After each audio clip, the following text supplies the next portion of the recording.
Bonjour, aujourd'hui la balance AG à partir d'Excel. Pour cela, nous avons exporté les factures de notre PGI. Donc je vais sur l'onglet relevé de facture et je calcule à l'aide de la fonction SI le nombre de jours de retard. Donc la formule, je vais tester la date d'arrêté, je vais regarder si elle est supérieure à ma date d'échéance.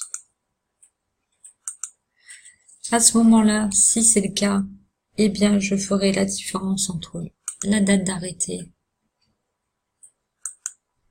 moins la date d'échéance. Sinon, je mettrai 0 dans la cellule. Voilà. Donc, pour le premier client, j'ai 169 jours de retard. Je vais recopier vers en bas le nombre de jours de retard. Et voilà. Donc maintenant, je peux passer à la deuxième partie, la balance AG. Donc pour cela, je vais utiliser la fonction somme ensemble, somme-si ensemble. Donc, en reprenant bien, les cellules que j'ai nommées. Donc je vais prendre le montant TTC, le nombre de jours de retard. Je vais regarder s'il est égal à 0.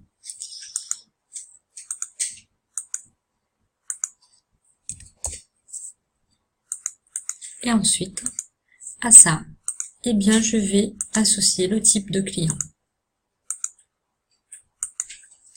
Et là, vous voyez que pour les très bons clients, j'ai 134 393 €. Donc, pour la deuxième partie, nous continuons de la même façon. Donc, somme-ci, la plage, donc toujours pareil, on va dans la formule, on utilise le montant TTC, les critères, c'est le nombre de jours. Ici, on va dire si c'est supérieur à 30, à ce moment-là, la plage de critères, ça sera le nombre de jours de retard. Je vais regarder que ça soit bien inférieur ou égal à 30. Et ensuite, je regarde le type client dans l'onglet relevé de facture et le type client dans ma balance AG. Donc ici, j'ai 0. Je recopie de la même façon jusqu'en bas.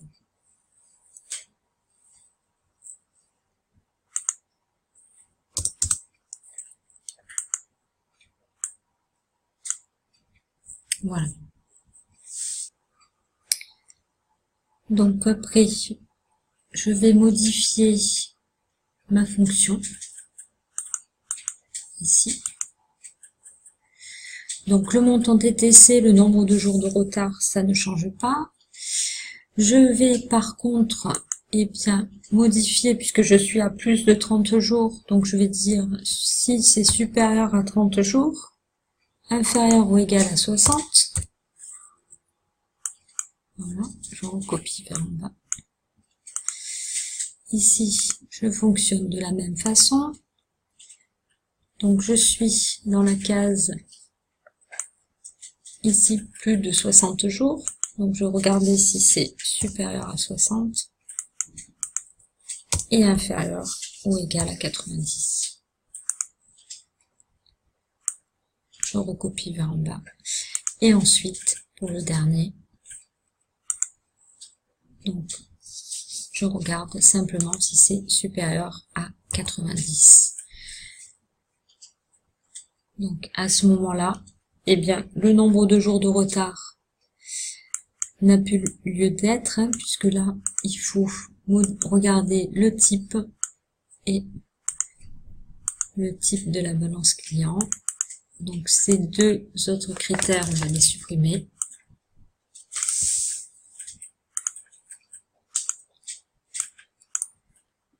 Et vous voyez ici, on a 231 479 et on obtient le même montant de l'autre côté au niveau de la somme des clients.